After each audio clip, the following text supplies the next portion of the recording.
In 1955, before a 14-year-old could set foot in an American high school, they had to pass an exam like this one. No calculator, no spell check, no second chances, just a pencil, a sheet of paper, and a room so quiet you could hear the clock tick.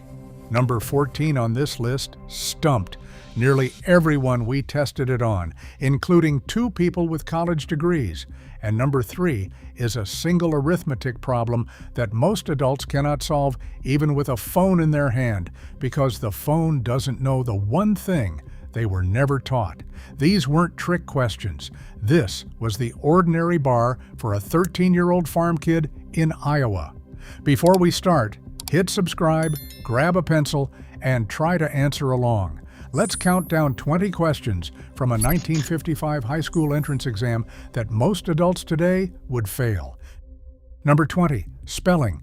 And they did not go easy on you. The spelling section wasn't a friendly little list of cat, dog, and house. Students were handed words like rhythm, conscientious, chrysanthemum, hemorrhage, and privilege, and they had to write each one cold from dictation as the teacher read them aloud once and only once. No red squiggly line appeared to save them. Miss a single letter and the word was marked wrong, full stop. The average adult today, so used to autocorrect quietly fixing their mistakes, freezes the moment that safety net is gone. Try writing conscientious right now without looking. Most people trip on the middle. In 1955, a child was expected to spell 20 of these in a row, in ink with a steady hand, while the teacher paced the aisles. Spelling wasn't treated as a nice bonus skill. It was considered the bare minimum proof that you could read, write, and be trusted with a high school desk. We handed the job to machines and forgot we ever did it ourselves. Number 19, multiply 365 by 48 and show your work. No calculator, obviously. Calculators wouldn't sit on a school desk for another 20 years. A student was expected to line the numbers up, carry carefully, and arrive at 17,520 in under a minute, with the partial products written neatly so the teacher could check every step. Pull out a piece of paper and try it. Most adults today either reach for their phone by reflex or start the long multiplication, lose track of a carry somewhere in the middle, and quietly give up. This kind of mental and paper arithmetic wasn't special. Children drilled it every single school day until it was automatic. A shopkeeper's kid could total a customer's order in their head faster than you can unlock your screen. We traded that fluency for convenience, and somewhere along the way, an entire nation forgot how to multiply on paper. Number 18, name the part of speech of every word in this sentence. The tired old horse walked slowly through the muddy field. Every single word, article, adjective, adjective, noun, verb, adverb, preposition, article, adjective, noun. A 1955 8th grader could rattle that off without hesitation because they had parsed thousands of sentences exactly like it. Ask a college-educated adult today to label the parts of speech in a sentence and watch them squint at the word the. Most can find the noun and the verb. After that, it falls apart. Is slowly an adjective or an adverb? What is through doing there? This wasn't grammar for the sake of grammar. Teachers believed that if you could take a sentence apart, you could build a better one and write clearly for the rest of your life. That skill quietly vanished from American classrooms, and you can hear its absence in half the emails you get today. Number 17, give the capital cities of the following states: Kentucky, Vermont, Oregon, South Dakota, and Nevada. Here's where it gets cruel. The answers are Frankfurt, Montpelier, Salem, Pierre, and Carson City. Not Louisville, not Portland, not the big famous city everyone assumes. American students in 1955 memorized all 48 state capitals. And yes, it was 48 then. Alaska and Hawaii hadn't joined yet, and they were expected to recall them the way they recalled their own address. Test yourself right now on those 5. Most adults confidently answer with the largest city and get every one of them wrong. Geography was drilled with wall maps, pointer sticks, and recitation until the whole class could chant the capitals in alphabetical order. Somewhere between then and now, we decided a phone could hold that knowledge for us. The trouble is, the phone remembers, so we don't have to. and a country that can't find its own capitals on a blank map is a different country than the one that could. Number 16. Find the interest on $240 for 2 years and 6 months at 5% per year. A 13-year-old was expected to know the formula by heart. Principal times rate times time, set it up, and produce the answer. 240 times 5% is $12 a year. 2.5 years of that is $30. Clean, exact, no fumbling. This was practical math, the kind a farmer's son or a future bank clerk would use every week of his adult life. Today, ask the average grown adult to calculate simple interest without an online loan calculator, and you'll get a long pause, then a guess. They understand interest exists. They pay it constantly on cars and credit cards. But actually, computing it by hand, the way every school child once could, has become a lost art. The bank knows the number. You just have to trust them. In 1955, they wanted you to be able to check it yourself. Number 15. How many square rods are in an acre? How many pecks in a bushel? And how many rods in a mile? If you have no idea what a rod even is, you've just failed a question. A farm kid answered in his sleep. The answers, for the record, are 160 square rods to an acre, 4 pecks to a bushel, and 320 rods to a mile. A rod is 16.5 feet, a leftover from measuring fields with a chain. Students memorized these old units because their families lived and worked by them. You bought grain by the bushel, measured land by the rod and the acre, and a mistake meant real money lost at market. Modern adults have never heard of most of these. We standardized, digitized, and let the old measures fade. But number 3 on this list is going to bring the rod roaring back, and it's the reason your phone can't save you. Number 14, name all 13 original colonies. This is the one that stopped nearly everyone we tested. Go ahead, try. Most people get 5 or 6, then stall out staring at the ceiling. The full list is Delaware, Pennsylvania, New Jersey, Georgia, Connecticut, Massachusetts, Maryland, South Carolina, New Hampshire, Virginia, New York, North Carolina, and Rhode Island. 13. A 1955 student could write them all, often in the order they ratified the Constitution, and explain the difference between a New England colony and a Southern one. This wasn't obscure trivia to them. It was the founding story of their own country, taught with pride and repeated until it stuck. Today, adults with high school diplomas and voting records freeze halfway through the list. We remember there were 13. We remember the flag. But the actual names, the building blocks of the nation, have slipped away from most people entirely. A child in a one-room schoolhouse knew them better than we do now. Number 13. A man owns 3/4 of a business and sells 2/3 of his share. What fraction of the whole business did he sell? This is fractions, the topic that makes grown adults break out in a cold sweat. The answer is 1/2. You multiply 3/4 by 2/3, the 4s don't cancel but the 3s do, and you land cleanly on 1/2 of the whole. A student in 1955 handled this without blinking because fractions weren't optional. They were the daily language of cooking, carpentry, and commerce. Try it yourself before you look away. Most adults today can add whole numbers all day long, but panic the instant a fraction appears, reaching for a calculator that fractions were designed to make unnecessary. We joke now that nobody uses fractions in real life, but the recipe on the counter and the tape measure in the drawer say otherwise. The kids of 1955 simply never got the option to be afraid of them. Number 12. Copy the following paragraph in your best cursive hand. Yes, penmanship was a graded section, and it counted. Students were trained in the Palmer method, a rigorous system of loops and rhythmic arm movement, drilled until every letter matched a template. Your capital letter Q had to look a certain way. Your lowercase letter F had to have the right cross. Slant, spacing, and consistency were all judged by the teacher's practiced eye, and a sloppy hand could sink your whole exam. Now consider that a huge share of adults today cannot even read cursive, let alone write a clean paragraph of it. Handwriting instruction has all but disappeared from American schools. A 1955 examiner would look at the average modern signature, that little scribbled lightning bolt we call a name, and mark it a failure without a second thought. What they considered a basic life skill, we've reclassified as a quaint hobby. An entire form of writing is going extinct inside a single lifetime. Number 11. Define the following words: benevolent, diligent, prudent, and candid.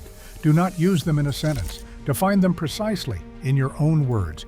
Benevolent means kind and generous. Diligent means hardworking and careful.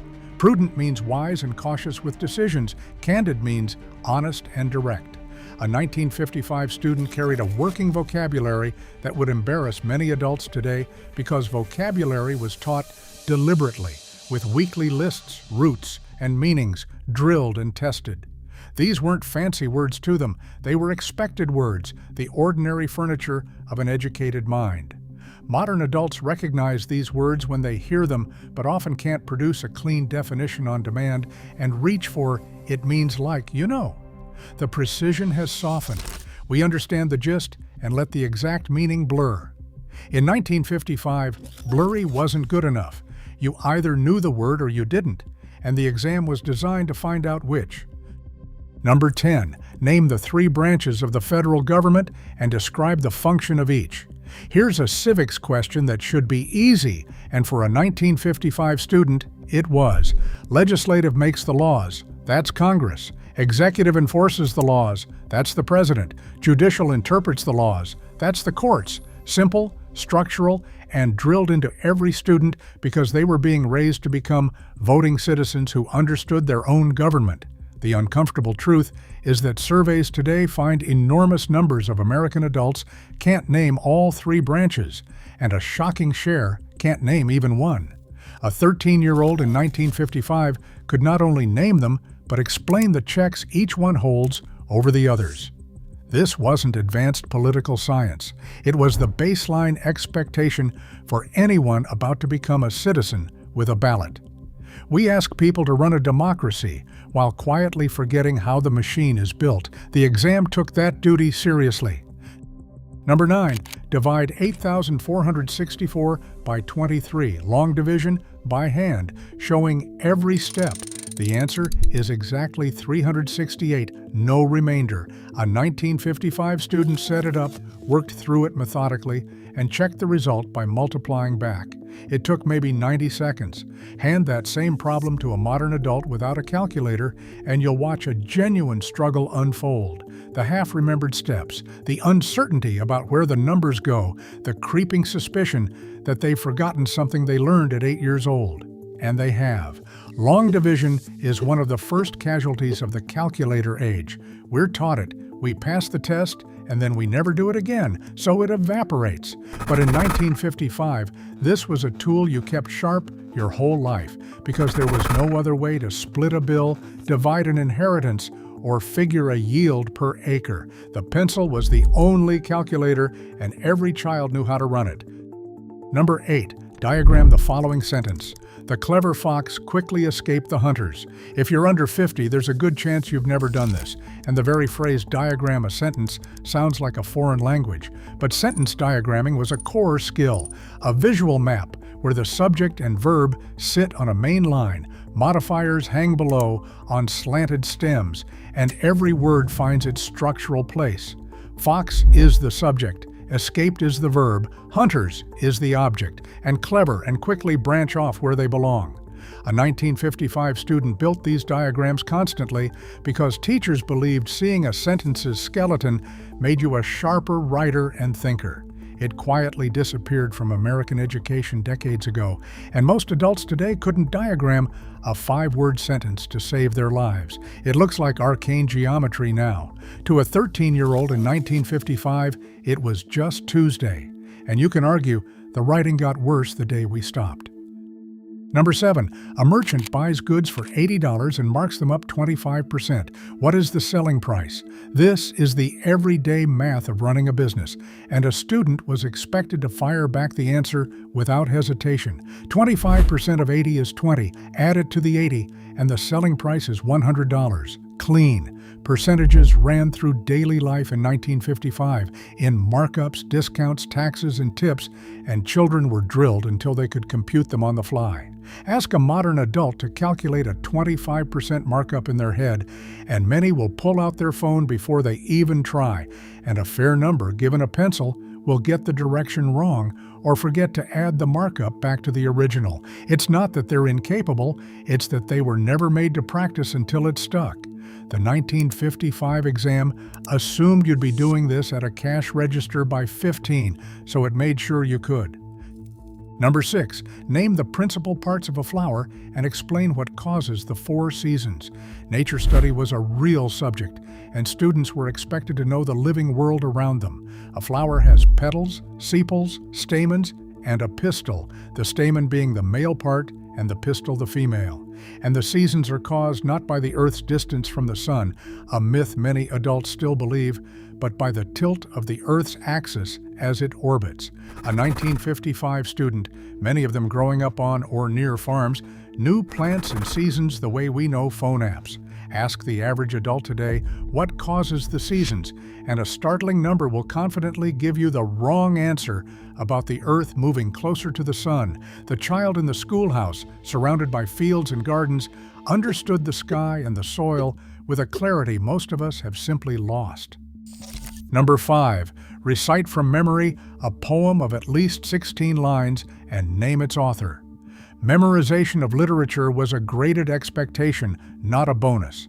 Students committed to memory works like Longfellow's Paul Revere's Ride or The Village Blacksmith, and stood to recite them with proper feeling and clear diction. They were expected to know that Longfellow wrote Evangeline and the Song of Hiawatha, and to carry great chunks of American verse in their heads for life. Today, the idea of memorizing 16 lines of anything strikes most adults as an impossible chore, and naming the author of a classic poem sends them straight to a search bar. We've outsourced our memory so completely that holding a poem in your mind feels almost superhuman. But in 1955, a well-stocked memory was considered part of a well-furnished mind, and a child who couldn't recite was a child who hadn't finished the job. The poems lived inside them, ready whenever they were needed. Number 4, write the year 1955 in Roman numerals and then tell what number MCMXLIV represents. The answers are MCMLV for 1955 and 1944 for that second string of letters. Roman numerals were standard curriculum, and students learned the full system, the way M is 1000, CM is 900, and the subtraction rule that puts a smaller numeral before a larger one to signal minus. A 1955 child could convert dates back and forth with ease because Roman numerals appeared on clock faces, cornerstones, book chapters, and movie credits everywhere they looked. Today, most adults can handle the small ones, but ask them to read MCMXL IV cold, and they stall out completely, unable to untangle the subtraction. The knowledge is still technically around us, carved above courthouse doors and stamped at the end of films, but the ability to actually read it has quietly withered. A school kid in 1955 glanced at it and simply knew. Number 3, and here it is, the problem your phone cannot solve for you. A rectangular field is 80 rods long and 40 rods wide. How many acres does it contain? Watch what happens when a modern adult tries this. They can multiply 80 by 40 and get 3,200 with no trouble at all. But 3,200 what? Square rods. And here is the wall they hit. The fact no calculator will hand them. The thing they were never taught. There are 160 square rods in 1 acre. Divide 3,200 by 160, and the field is exactly 20 acres. A 1955 farm kid solved this in under a minute because that conversion lived in his bones. You cannot type your way out of this one. The phone will multiply the numbers, but it will never tell you what a rod is, or that 160 of them squared make an acre. That knowledge left the calculator's reach the day we stopped teaching it, and this single question exposes the gap more clearly than any other on the list. Number 2, if 5 men can dig a ditch in 12 days, how long will it take 8 men working at the same rate? This is the kind of proportion problem that quietly breaks people because your instinct is wrong. More men means less time, not more, so you can't just plug numbers in the obvious way.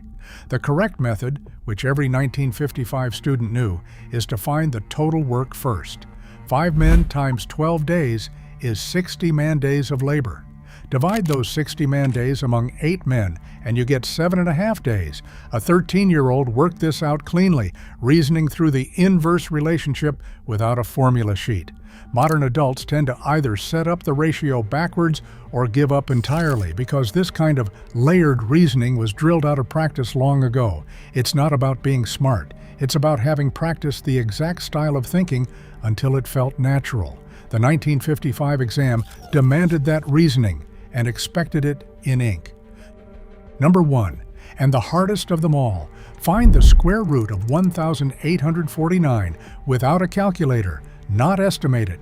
Find it exactly by hand. The answer is 43, because 43 times 43 equals 1,849. But here's what will stop you cold.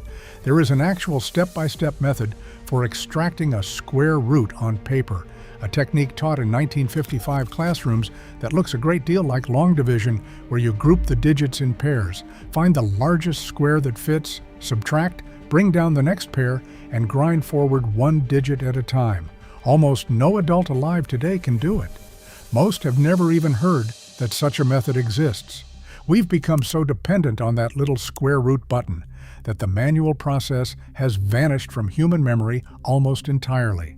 Yet, a 13-year-old in a schoolhouse with a coal stove in the corner was expected to perform it by hand under a ticking clock to earn a seat in high school. That is how far the bar has moved. So, how did you do? Be honest. If you're like most people, you passed the parts you never stopped using and failed the ones we handed to machines, the square roots, the rods, the 13 colonies, the cursive we can barely read. It doesn't mean the kids of 1955 were smarter than us. It means they were trained to carry knowledge inside their own heads because there was nowhere else to put it. Tell me in the comments which question got you and how many of the 20 you'd have passed. I'll be reading every single one.